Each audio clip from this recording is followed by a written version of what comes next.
Welcome to the Millennial Life Coaches podcast. At MLC, our mission is simple: add value to help you take on massive action towards your life goals. Here, we feature amazing coaches from all over the world, share compelling stories, and discuss proven practices to help keep your energy high and in the flow. Learn more about MLC at millenniallifecoaches.com. Okay, welcome back to another episode of How to Get Ahead with Millennial Life Coaches. On this episode, I am joined by Jemaine Finlay, who has a big long list of lots of things that she is: speaker, educator, health practitioner, a whole host of things. She's got a whole wealth of expertise. So I'm going to dive in and get to know who she is and how she can help us. So welcome to the podcast, Jemaine. Thanks, Lorna. It's great to be here. I'm going to call you Jam, if that's okay. Throughout the conversation, I feel like we're in a nice, comfortable position. We can chat. So, how would you define yourself then? I've given a long list of everything that I found when I was on your website, but how would you introduce yourself?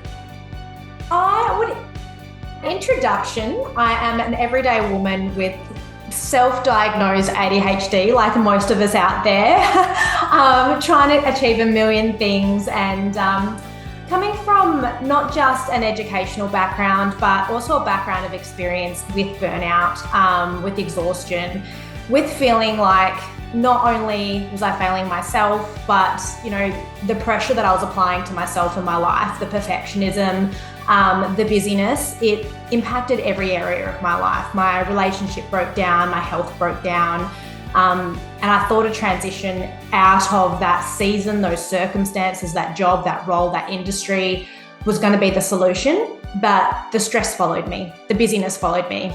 And so that started the evolution of my career journey, really. And it really has been a consistent evolution, always feeling like it's not yet complete.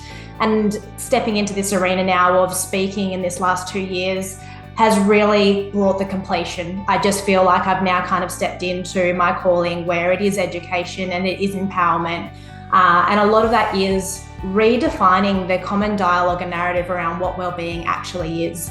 Because I do feel that a lot of the narrative out there, it really is in some way disempowering. It's allowing people to think that something outside of them is going to shift a feeling within, whether that is a supplement or a diet or a practitioner or a coach. And I'm not negating the importance of any of those things, but often where I always come back to is there is a being beneath the behavior. There's a reason why the diet doesn't last more than 3 days, or we meet friction when we're trying to go to the gym, or we take the greatest advice and feel inspired on a call with a coach, but we just can't seem to maintain or sustain, the outcomes that we're achieving. So it's been a long evolution, but I guess to sum it up, where I am sitting in this current season is really just empowering people with personal responsibility and recognizing the ability that they have to take back control of their life, health and happiness in all domains. I love that. And I don't talk to many people about personal responsibility, actually, because I think that's a very different narrative to the buy into the next thing, up level to the next program, push yourself harder, narrative that's going round. What do you mean by personal responsibility? Could you dive in a bit more with that? Yeah, it really is. Wellbeing is really multidimensional and it is complex. And I think personal responsibility is taking ownership for understanding ourselves. The framework that I work with is starting off with self-awareness. We need self-awareness before we can actually have the capacity to create change in any area of our life. Self-awareness, self-acceptance, self-empowerment, and then we reach that self-actualization. And so we need to recognize, as I mentioned with my story, the beliefs beneath the behavior. We need to understand, why is it that I can take the same actions as, my best friend or my coach or, all of these people influencing on social media, but I don't get the same outcome. And self-sabotage is really so subtle. And that's where I think that personal responsibility comes in. And I think when I look at the word responsibility, it is broken into, it is responsibility. And we have to recognize that we all have the ability to respond to people, circumstances, and things in our environment today, but also those things from our past. And I get really quite passionate about that because I do have quite a lot of intense trauma from my past, and that carried over from intense trauma that my parents had also experienced. However, that generation don't typically have the tools or the resources for that self-awareness, for that emotional resilience, to be able to walk through and heal the things that have happened in their life. And that's where I kind of recognized through my journey, as much as at a cognitive level, I think that I had healed all of those things that I had been through, at a subconscious level, that was still playing out in my life through the busyness, through the stress, through the inability to sit in silence or sit with myself. And that's where that personal responsibility really comes into the picture. I chose a different path to my parents, whereas one of my parents chose to medicate with alcohol to numb the pain of her past. So I guess from a different, like I mentioned, a huge evolution, both personally and professionally, but that really did drive into the key message of that personal responsibility for me, because we can continue to be a victim within our life, or we can recognize our ability and choice and make a decision in that moment. Do I lean into this and heal my journey, heal my lineage, heal my story, or do I repeat the cycles? And that's where it really comes in.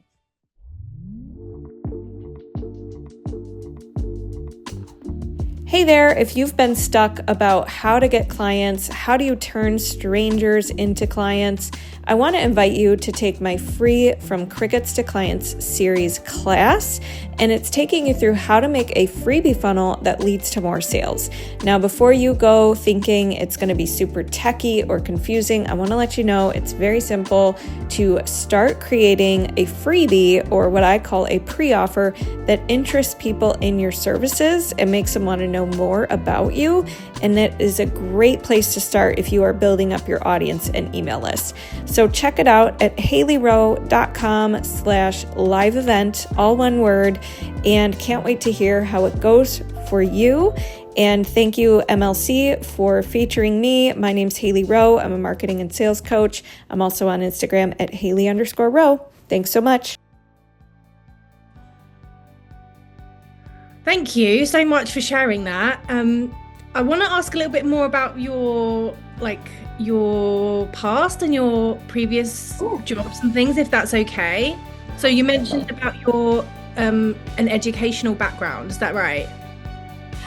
So my background, again, it's been a big evolution, but educational, I meant, the bachelor degree and, all of this upskilling and certification and qualification. But initially, it started out, I always thought I was going to own my own restaurant. And I had worked 7 years in hospitality, running some really high-end venues from the south of Western Australia right through to the north, and consistently just burnt myself out running other people's businesses. And through that window in my personal life, I was really getting into my health and fitness. And I thought, maybe that's it. Maybe I'll step into health and fitness.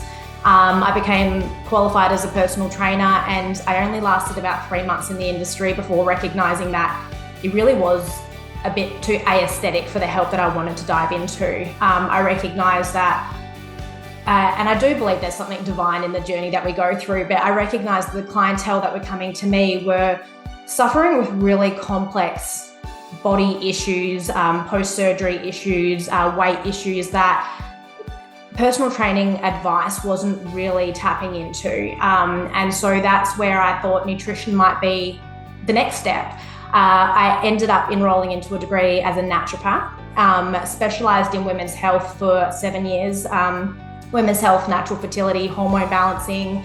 And I did love it. I genuinely loved it. I grew organically very quickly because I worked in a natural fertility clinic alongside my studies. So by the time I graduated, I had a wait list of clients waiting to roll through. And so business was a success for many years, but that was the point where I started to recognize, both for myself personally and for my clients, is information isn't transformation. We need information and integration for the transformation. And that season of my life, I was at this point where I had studied anatomy, physiology, nutritional medicine, pharmacology, personal training. I had this holistic understanding of how to improve your health, yet I couldn't get out of my own way. I was still, getting by on 3 hours sleep every night, working late into the evenings, binge eating because of the stress and, all of the cortisol and everything like that.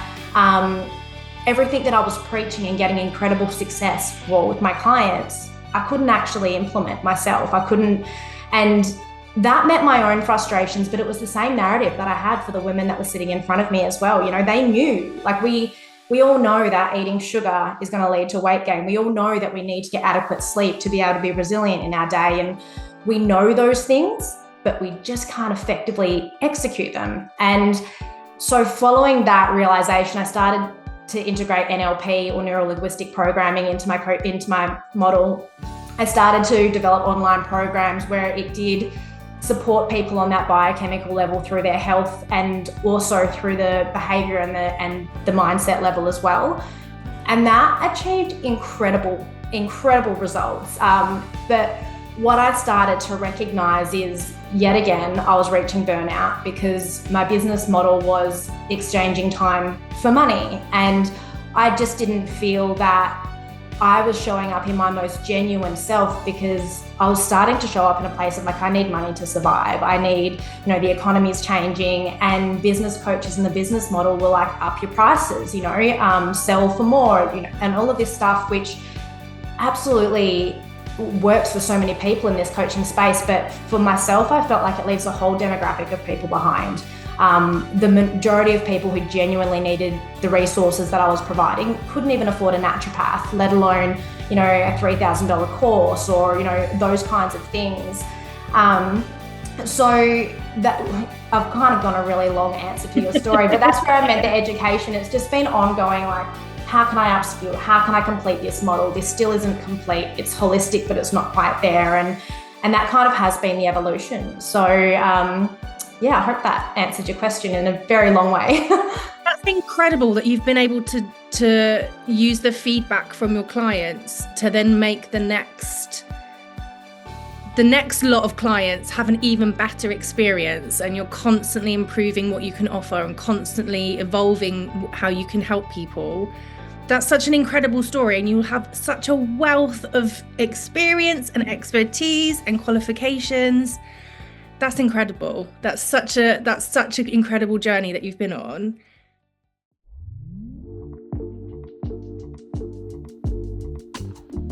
Hey there, listeners. This episode of How to Get Ahead with Millennial Life Coaches is proudly sponsored by CoachCore. CoachCore is an all-in-one platform built specifically for coaches by coaches. We get it. Running a coaching business can feel overwhelming with all the tech, marketing, and administrative work involved. That's why we created CoachCore, to take the stress out of those details and help you focus on what truly matters, your clients and the transformation you provide. Exactly. Whether you're managing your calendar, tracking your clients' progress, or assessing a comprehensive library of resources, CoachCore is designed to streamline your operations. Our platform automates the technical side of things, so you can spend more time doing what you love, coaching and creating an impact. And we know that coaches come in all shapes and sizes with different needs. That's why CoachCore is customizable, so it grows with you. It doesn't matter if you're just starting out or if you're scaling your business. Our platform supports every step of the way. So if you're a coach who's ready to simplify your tech, save time and money, and grow your business, CoachCore is here for you. We believe that coaches should be empowered with the right tools to build a sustainable, thriving practice. So why not take a moment and check us out? So visit us at coachcore.ca to learn more and start your journey toward business growth and tech freedom.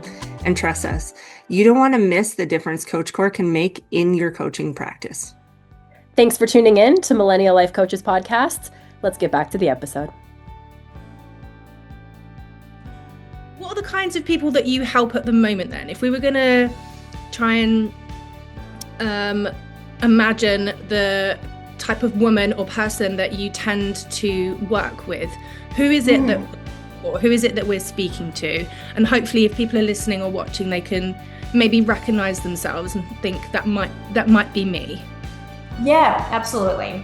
So it is the woman. She's in her 20s to 50s, probably more so sitting in her 30 to 40 bracket. And something's missing. She possibly doesn't feel depressed, but she also doesn't feel happy. She feels like she's giving everything and showing up in every way that she can, but she's just not getting anywhere. The way I kind of relate it to my own personal story, because I do believe we all, go through our own challenges to create that understanding of our purpose and how we can then change that for other people. For myself, when I was in this really heavy season of my life, I wouldn't have defined it as a mental health challenge in any way, because at that time, I guess where I'm going here is it was burnout, but I couldn't recognize it myself. The world outside of me saw this really high energy, really independent, go-getter, smiley, bubbly person who always had really great, inspiring and motivating advice and can tick all the boxes, the career all box, of the things, exactly. And but on the inside, I felt incredibly lonely and I felt incredibly overwhelmed. And ever so slowly, my narrative went from, I just need a break, I just need to run away, I wish I could hit reset. And then it came to one night when my partner was working away and my mind was quite literally cycling, like, I wonder if I was to drive off a bridge, he's working away, would anyone ever find me? And then that was the wake up call when I was like, it would never have eventuated, but it's suicidal ideation. I needed to escape from my life, that in a way that I couldn't even recognize it because it was so subtle. And interestingly enough, a lot of the women who have come through my programs, it's a really safe container where, they can relate and therefore share because they feel seen and heard in their journey. And, it's the mother who wishes she could be in a car accident and be in a hospital bed just to have a break from her everyday life. I've had 2 women in the space of 2 months share that with me. And I thought, how scary is that, we are so desperate for relief that we would wish something bad upon ourselves just for that escape. Or it's the entrepreneur or the busy businesswoman who is just so stretched, and then she's dealing with the inner conflicts of not being able to be present for her kids, for being snappy at her partner, and from her striving and trying to succeed, she's just watching every other area of her life fall to pieces.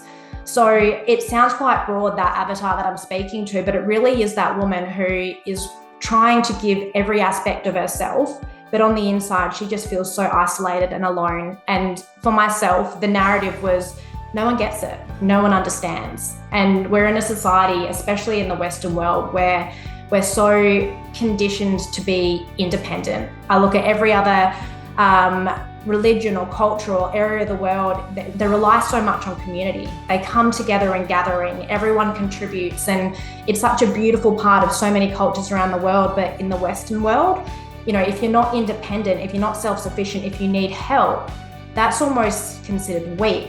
And we've really created this environment where we eat in the car by ourselves, we're eating on the run and all of these different things, and we just feel so alone and so behind. And then we have social media that's showing us things that we never thought were possible, or people achieving these things that we didn't even know was an option to do. And then we just start questioning, I'm so stretched, I would never have the capacity to be able to do or be those things. And it's that dialogue of that just not enoughness, alone, overwhelmed, and just stuck is really the woman who I help. And I mean, I can relate to that. I know loads of people who could relate to that at some point in their life have felt that way, that have eaten food in their car while they're on the phone to someone having an argument, or they're late for a meeting and then they get into a car accident or something like that, and your world is spinning out of control, but you're not enjoying it at the same time. You've built it, but you're not enjoying it.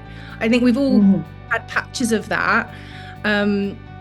If someone is in that spiral at the moment, what advice could you give them, or what first step could you give them to start to improve their situation?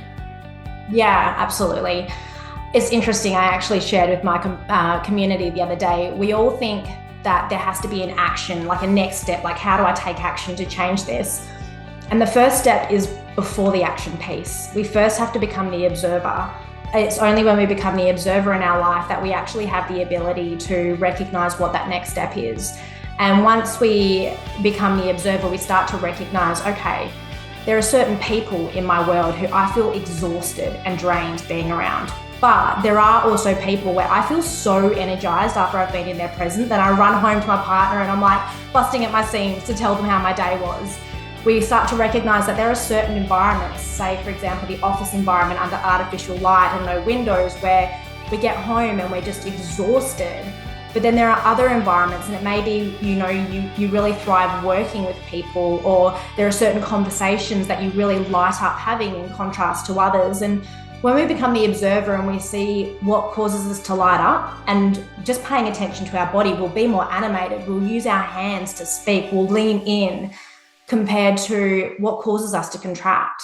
And we'll feel our voice will start to lower, we'll start to kind of hunch and draw the body in. And so when we become the observer within our life, we start to actually recognize the things that perhaps we couldn't see before, but these subtle shifts then, maybe I spend less time around this person and be more intentional with the people that I invite into my world.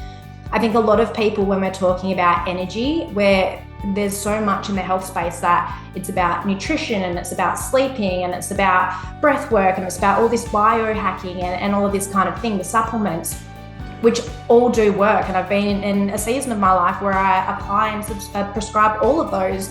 But we have to also recognize that everything is energy, and there are things that are absolutely depleting us. And we could be doing yoga on the weekends, training in the morning, eating a really robust, healthy, nutritious diet, getting our sleep.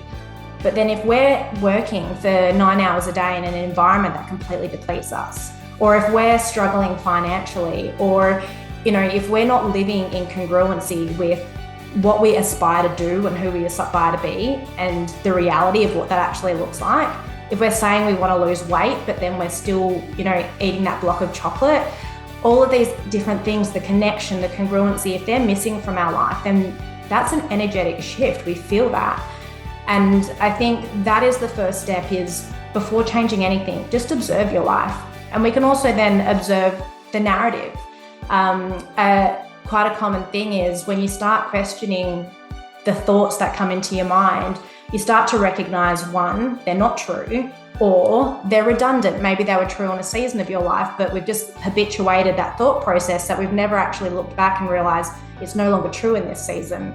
It may be an opinion, or it may actually be someone else's voice. I know many years ago, my money story was my dad's narrative. And it was when I actually sat back and I thought, I don't actually believe this, but this is what I'm saying reactively in all of these conversations. I helicoptered over and I observed it and I thought, that is my dad's voice. That is what he has said to me time and time again. So there's so many ways where we can apply it, but observation is the first way to empower us. It's the self-awareness. It's the first step in my framework, right? And following on from that, and I start with that because the second step is simple, but it's not easy, and it's always easier said than done. But we do need to stop and we do need to breathe, because when we have a look at our nervous system and the way we actually talk about neuroplasticity and changing our habits and behaviors, we cannot do that in a place of stress. Our biochemistry and our body is gearing us for survival. The way our blood flow shifts in fight or flight when we're getting surges of adrenaline and cortisol, we are not at the capacity to use our prefrontal cortex, where we have the willpower and the way to rationalize our environment to create change. We actually shoot back to where all of our subconscious and habituated things are sitting. And the way I kind of like to simplify that is, under stress, we react. And if we split that word into two, we are reacting past practice behaviors, because under stress, the brain needs to find the path of least resistance. So we look for things that we've done and repeated before to get ourselves out of survival. And so when we're in that state, there is no way that we can think rationally about what that next step is going to be that's going to take us in a better direction. We also know from neuroscience as well is that the brainwave frequency, people who reach these altered states, or people that reach these meditative states, it's a shift in their brainwaves. So they start to lower into theta and delta brainwaves, whereas when we're in the soup of the stress, we're functioning in high beta. So that again is keeping us really reactive. And when we're trying to look at behavior change, we a thing that I talk about quite a lot is the first 7 years of our life, and predominantly from the ages of 2 to 7, our brainwave pattern is in a theta state. And for an adult, that's the same as an adult in hypnosis or just before they move into deep sleep. And so that is where the brain is highly suggestible. You think of a child, they're making meaning of how the world makes them feel because their prefrontal cortex hasn't come online yet. So they can't rationalize their experiences. They're just downloading from the environment the way they feel, the things people say, the things that they hear. And that forms those very belief systems that we carry through into our adult life. But if we know that through those first early years is when we're downloading all the software for our survival, then we know that if as an adult, we can train ourselves to drop out of beta and into those theta states, that slower wave brain frequency, then that is going to give us the ability then to use imagination, use real life experience, use gratitude, use presence to start changing that subconscious programming to more empowering belief systems where we can effectively change habit, behaviors, thought processes, and effectively change the way we are living our lives if we're not happy with where we currently are. But we cannot do that in a place of stress from fight or flight. Absolutely. I'm really glad you said observe, because I know that to be true, because that's the exact process that I went through when I first worked with a coach. She was getting me to observe what I was already doing, where my time was already going. And she made me time block a whole week, every hour, write down what you're doing. Because I said, I've got no time for anything, I've got no time for this, no time for that. So let's see where your time goes and we can observe it.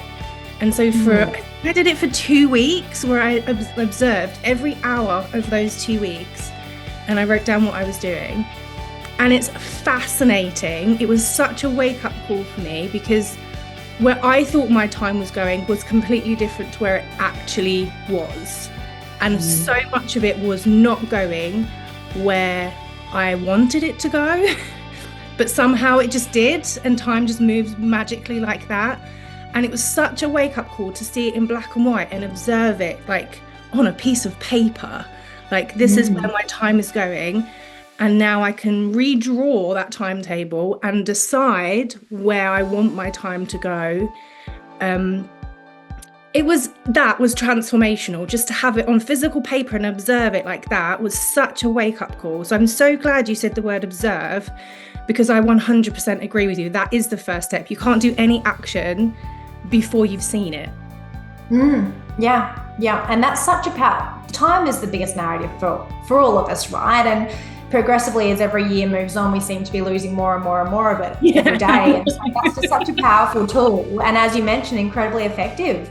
And that gives us the ability to assume that responsibility again then, because we're not looking for someone to come and save us or a resource to be able to give us time. We say, hang on a second, I actually have control over this, and now I can get intentional with where I'm directing it. So I completely agree with you there. I was having a little snoop on your website, Jem. I hope you don't mind, so I could find out some more about you. And I came across a term that I'd not heard before. You're listed as a HeartMath coach. Is that right? Am I saying that right? Could you tell us a bit about that? Because I've never come across that term. I don't know anything about that. Yeah, and I'm really glad you asked, because that actually ties really nicely into what I was talking about, our brainwave patterns and everything there as well. So the HeartMath Institute, if any of your audience are familiar with people like Joe Dispenza or Greg Braden, a lot of those people are affiliated with this institute as well. And effectively, there's a lot of research coming out about the power of our heart. Essentially, if we want to really simplify it, it's just achieving heart-brain coherence. So it is using breath and stillness and popping our hand on our heart and just really starting to become aware of our breath, slow things down, and then hold heartfelt emotion. So you might think about sending love to your partner. You might think about the love you feel when you come home to your dog. Anything that generates that emotion of love and draws all of that energy into the heart. And then as we're doing that naturally, our brainwave rhythm will start to slow. The breath will also start to slow. And it's when we start to get this really even kind of wave pattern that's kind of connecting both the heart and the brain, that we drop into this place where we become a lot more resilient to stress. We become a lot more empowered and controlled in our life and the decisions that we're making.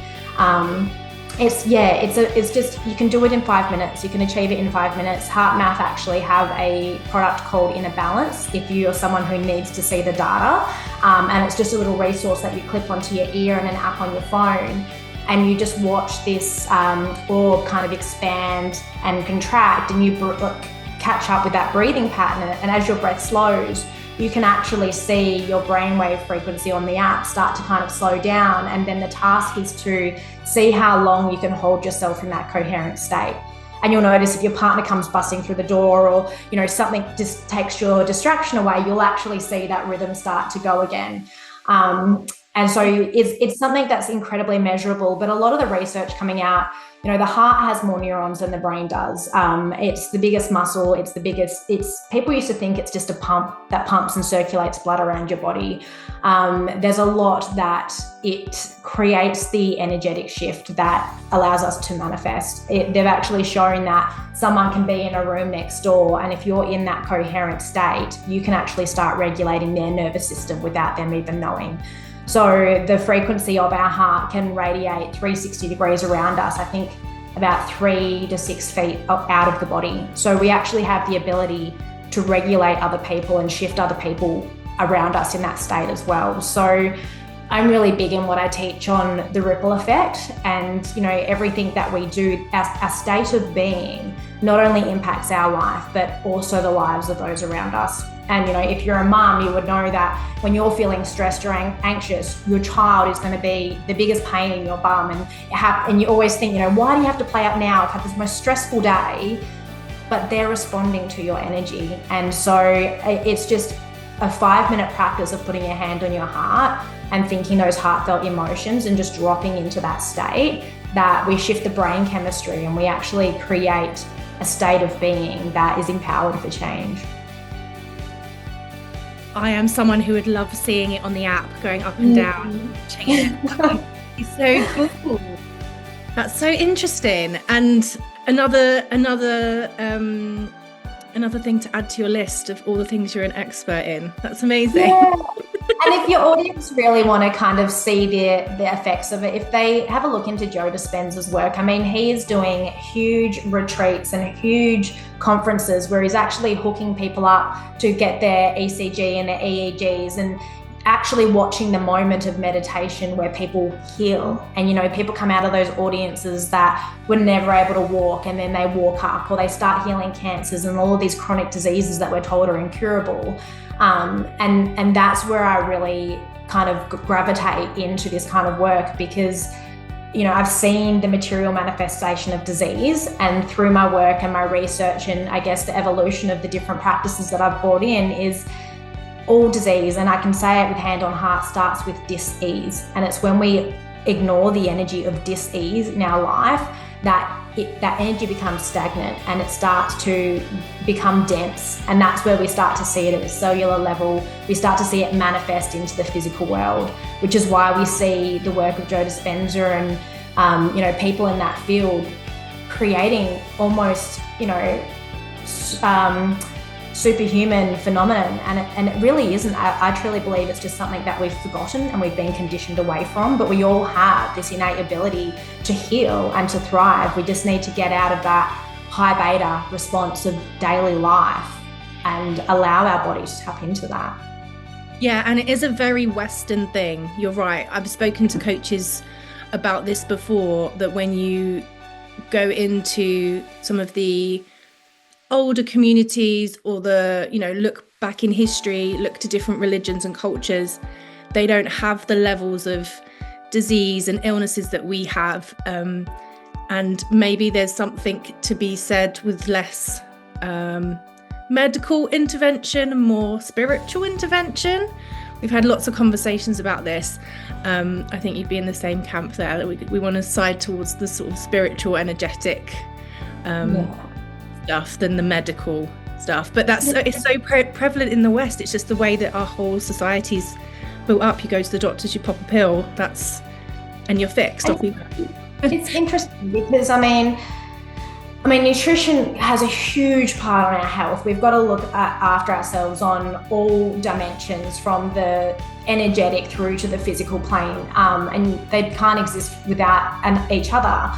But, we have a look at a lot of the diet narratives that start coming out, that carbs are bad and all of this different stuff, deep fried and, sugar and all of this stuff. But when you actually go and travel quite a bit and get exposed to the diet of other cultures, there is a lot of wheat, there is a lot of rice, there is a lot of, and I believe a lot of our Western narrative around, the health impacts of wheat and why we want to avoid certain vegetable oils and these kinds of things. I'm not discrediting that or the science behind it at all. But it is interesting when you go into these communities and it's predominantly deep fried. You look at Thailand and there is so much sugar in everything. You can't even get a juice without an additional pump of sugar syrup. And you have a look at the deep fried nature and, there's tortillas and wheat and pasta and wine and all of these things that in the Western world, we're like, that's so bad for your health. But it's the Western world that's dealing with obesity and cancer and, all of these chronic morbidities. Yet we're the ones that are speaking so loud about all of this biohacking through nutrition. And that's where I do think, well-being is not the way what it necessarily is that we say it is. It brings in a level of connection and community.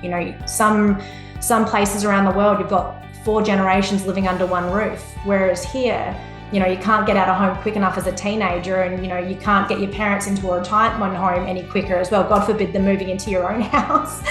And so, connection, community, contribution, even taking an afternoon nap would be considered lazy here. But you look at, all throughout Europe, and the day doesn't start until 10 p.m. and you've got that long afternoon siesta where all the businesses start to shut so they can go home to their family and have a sleep. And you have to question what are they doing how are we failing in the Western world, and just start looking through the rest of the world, what they're doing.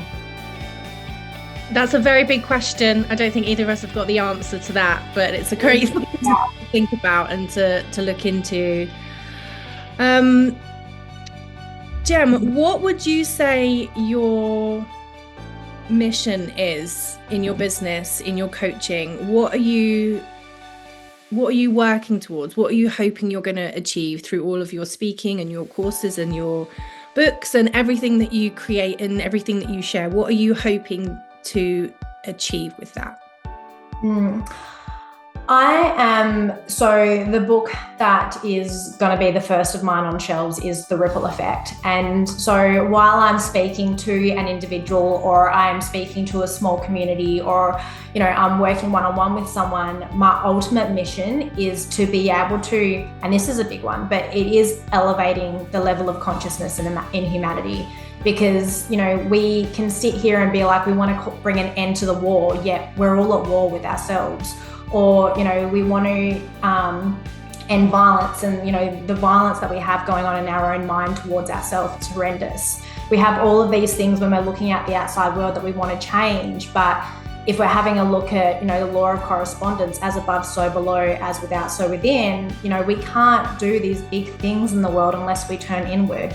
And, if we work on ourselves and we heal and we become intentional with the way we live our lives, that impacts our children, it impacts our friends, it inspires the people around us, so then they raise their children in a better way. We have people who are a lot more emotionally regulated, their nervous systems are more regulated. That is rippling into the world. And so if we can take that personal responsibility, rather than getting so overwhelmed with the news and feeling so helpless in what we can do with the bigger things happening in the world, we have to actually recognize that we can impact all of those things by first elevating our own level of consciousness, elevating our own energy and vitality, showing up in a way that we can do and be our best.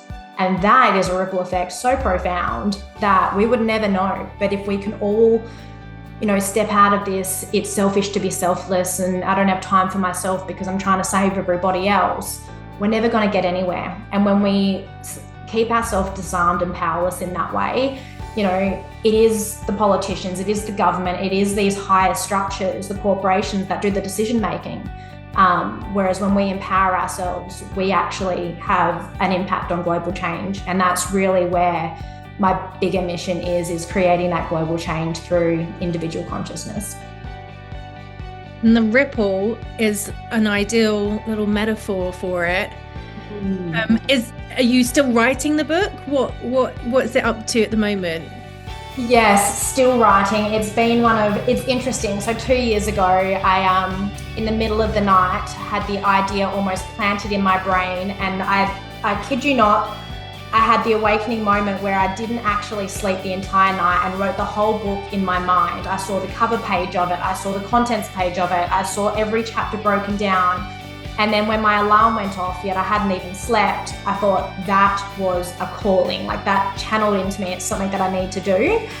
And then life and business and all the shiny objects of how you're supposed to get yourself out there. And so there's been a couple of chapters progressively written, but as I mentioned in our earlier emails, the ecosystem that I've been working on this year to I guess provide value, expose people to this kind of education and bring people into my world. There's a lot of evergreen within that that's going to allow me the capacity to just step back a little bit and really get this book written. So I had to kind of strategically think about how can I be financially supported to be able to pull back and really devote getting this onto shelves. So that is going to be this year through next, and hopefully I can have the draft manuscript completed by the end of this year, and something in bookstores the next. Oh my God, there's the cool book that you can go to a bookstore and actually see on the shelves, and people can pick up and look and get all of your... That's exciting. Oh, you should have a book party. You should have like a big... 100%. Yeah. You will be on my Yes. list. Oh, how exciting. It's got to get written first. That's the big challenge. Finish it off. Yes. Finish it off. But do you know, that I didn't complete it at the moment in the season where it all came to fruition, because there's been a lot of self-awareness, a lot of new level awakenings and learnings that have come since, and I don't think the book would be complete without them. So I touched on it before, there's always this divinity in everything. So I'm liking to think now that I've created the spaciousness and received the lessons, that it's going to be the complete book now that I'm ready. Well, best of luck with it. If there's anything that I or anyone at MLC can do to help you, support you with the launch or the promotion, or how we can get involved in any way, then please do let us know, because we're always always so excited when anyone publishes a book, because I know it's a mammoth project and everyone will have worked so hard to put so much into a book. I can't even imagine how much energy goes into writing a book. So if there's anything we can do to support you with that, we would absolutely love to. So I'm hoping that whenever that's published, we can get a copy and we can be there to support you with that. I love that. Thank you. And absolutely. Perfect. If anyone is listening or watching and wants to dive deeper into some of your resources and your content and things, where's the best place for them to find you in the meantime before they wait for the book to be done? Yes, absolutely. So I am on all social media platforms, and I have my social media manager coming on board as of this week. So hopefully that extends further. So hopefully you'll see me on every platform within the next month, if you don't already. However, I do release a Saturday newsletter, Unparalleled Potential, that goes out to my community every single Saturday morning. I'm not one for short form content. I really struggle with that. So they're lengthy letters that will soon become a YouTube channel. That is the next in the pipeline. So if you want to come, softly into my world, that is a really beautiful way to start. On my website, you'll find a ton of free resources that I no longer practice as a naturopath. So a lot of those resources that I gave to my paid clients are now free resources on my website relating to gut health, hormones, that kind of thing. So that there is available.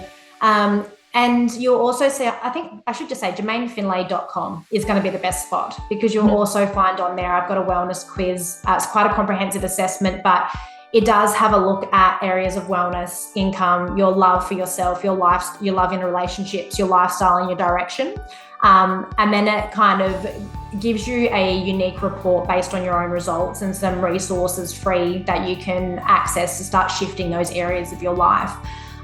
So yeah, JemaineFinlay.com will probably be the best spot to start, because there's a ton of free resources that you can just get a feel for if I'm the person that you want in your corner, cheerleading you on, and if not, that's fine. I'll still cheerlead you on no matter what.